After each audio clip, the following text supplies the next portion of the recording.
Hello, dear students. Welcome you all to the 12th lecture of Marketing Management. And today we are going to discuss the topic product classification. In last few slides, last few lectures, we have seen what is product and what are the different labels of product. So we defined product as anything that can be offered to the market for attention, acquisition, use or consumption. It may include any physical object or service or any personality, place, organization, and idea, etc. This definition was given by Kotler. We have seen that. And one another definition we have seen given by Anderson, that is, a product is a bundle of utilities consisting of various features and accompanying services. So in today's lecture, we will discuss the product classification. In last lecture, if you people remember, we discussed about the labels of product, in which we discussed 5 labels of product like core benefits, basic or generic products, expected products, augmented products, and potential product. So after this product classification starts. So we can divide products into various categories. The classification uh, is there. So first category is convenience product, then shopping product, specialty product, and unsought products. So convenience product first we will discuss here. So here, when we are defining convenience product, as the name is saying, convenience means which we use very frequently, we purchase very frequently, and these are relatively less expensive, and we don't use a lot, we don't do a lot of comparison based on price or quality while we are buying it. Okay. So further we have classified them into 3 categories: staple goods, impulse good, and emergency products. So first, like under convenience product, first is staple good like bread, milk, toothpaste. This category will come under that. Then second is impulse good. Impulse meaning without any pre-planned activities you are buying them.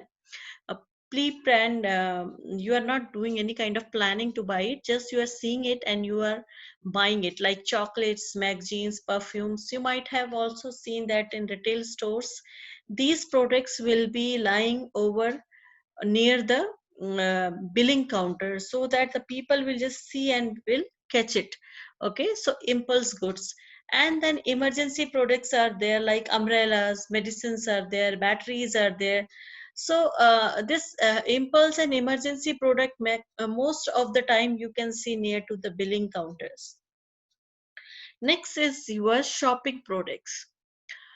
So these are the products we buy less frequently, okay, and we compare very carefully based on quality, price, style, etc. These are the basis. Like clothes, when we buy clothes, so we do a lot of research for that, but we are not particular until or unless we are very particular about few some brand. We do a little comparison, okay. Or airlines, we do compare to various websites. We check what all different websites are prices are offering, and then based on the timings and that the services those airlines are giving, based on that we make our purchase, and it is less frequent. It is not like every day you are traveling.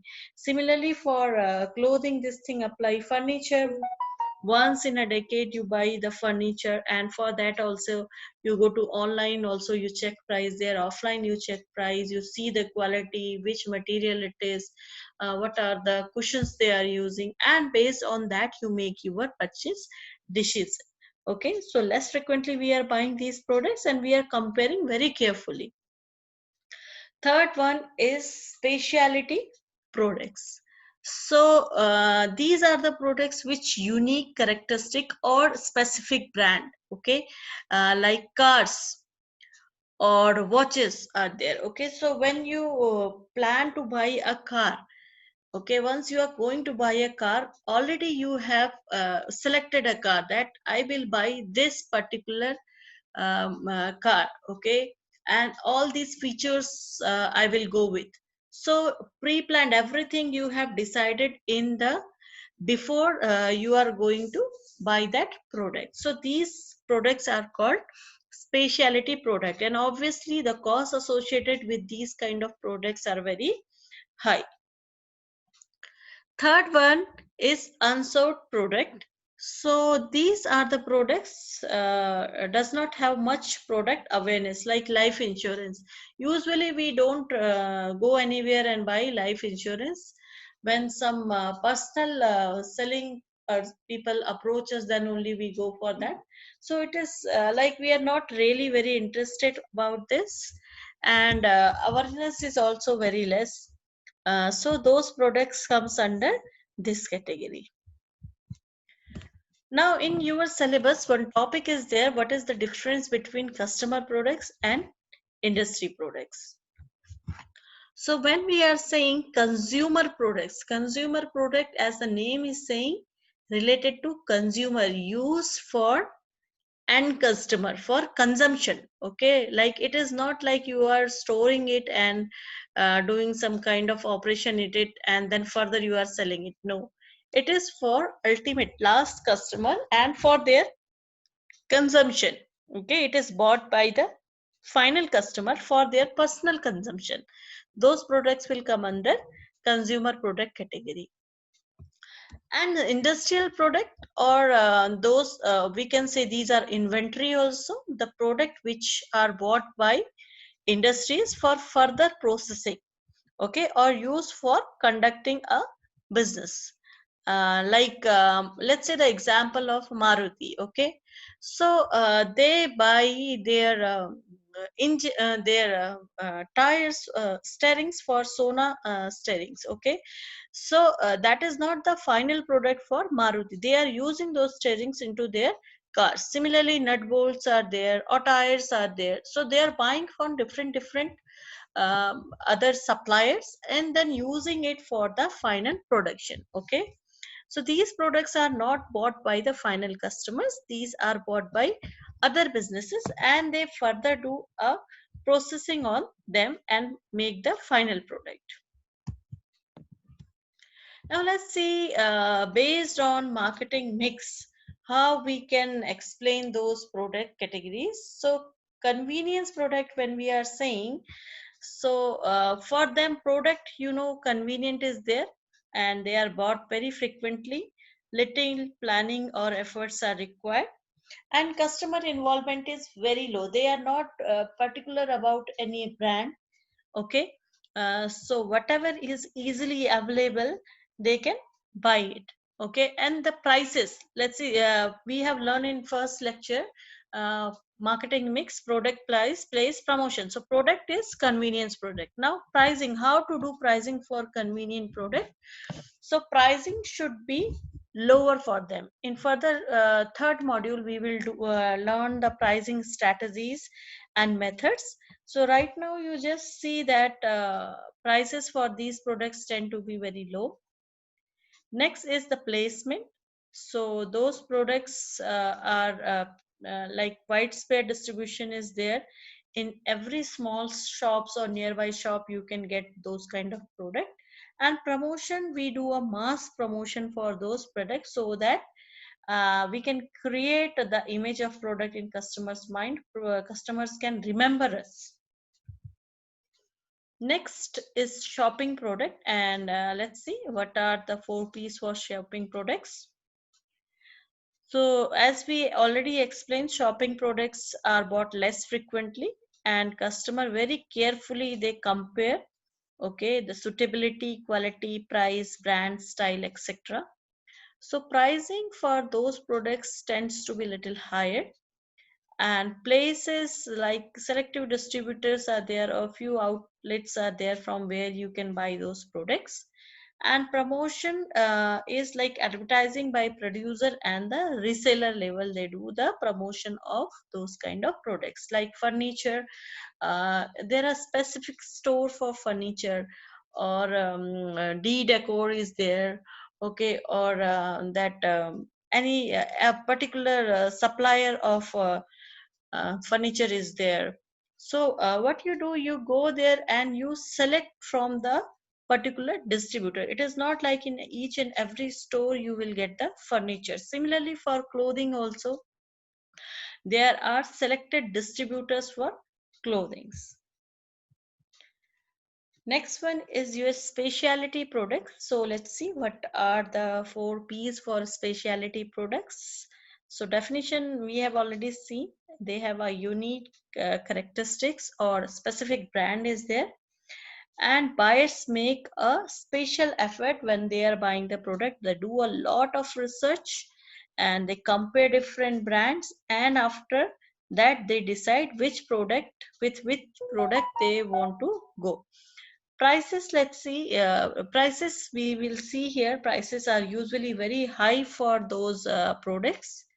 And placement, they have exclusive distributor or limited outlets, like cars, you see they have very limited distributor in a city, hardly one or two. In your city you can see that hardly one or two distributors will be there for any particular car, okay. Or if some watches are there, they have very exclusive distributors for watches also.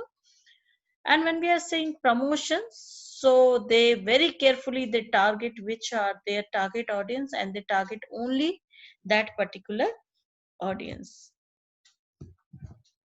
So this we have learned about our consumer products. So consumer products, we know 4 types: convenient shopping products, specialty product, and unsought product is there, which we are not explaining here in detail. And after that, industrial products. So industrial product, that 3 kind of variations are there. First one is material and parts, second is capital items, and finally supplies and services. Let's see material and parts, like raw material or components which you are using for the further processing or inventory, we can say it, okay. And this is mostly sold to other industrial users. And price and services are the key issues, like when you are buying the inventory from other suppliers, then you are very much concerned about the prices and what will be the after sales services will be provided by the supplier. That after sale services could be in the form of they are giving you some more time to do the payment, okay. Or might be some they are giving their own person to install that product in the supply in the production line. So all these are the different services. Second one is your capital item, okay. So these are the industrial products used in production or operations, like IT software systems are required, or building or infrastructure is required.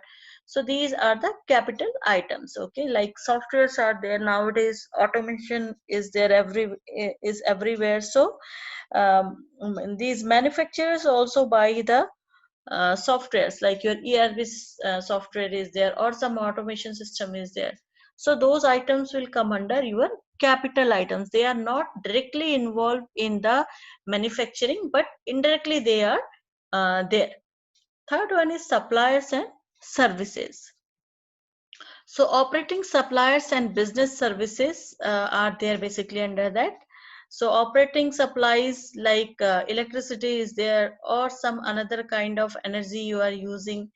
And business services like maintenance is there, security is there. So these all will come under supplies and services. So this is for today's lecture, product classification. You have seen product classified into 4 categories. Consumer product, it is convenient product, convenient product, shopping product, specialty product, and unsought product. And industrial products also variation we have seen: material and parts, capital items, supplies and services. And for consumer products, we did an analysis of marketing mix. So first we have seen that convenience product, prices will be low, and widely distribution and mass promotion. Then we have seen that for shopping products, marketing mix, that price will be higher and selective distributors will be there, and promotions will be through advertisement, either could be producer or by reseller. And finally we have seen that specialty product, for that pricing, we have seen high pricing and exclusive distributors and promotion more carefully targeted. So this is all for today's lecture. I hope you understood the concept. If you have some queries, you can ping me over the WhatsApp group. I will solve your query there. Thank you so much for watching.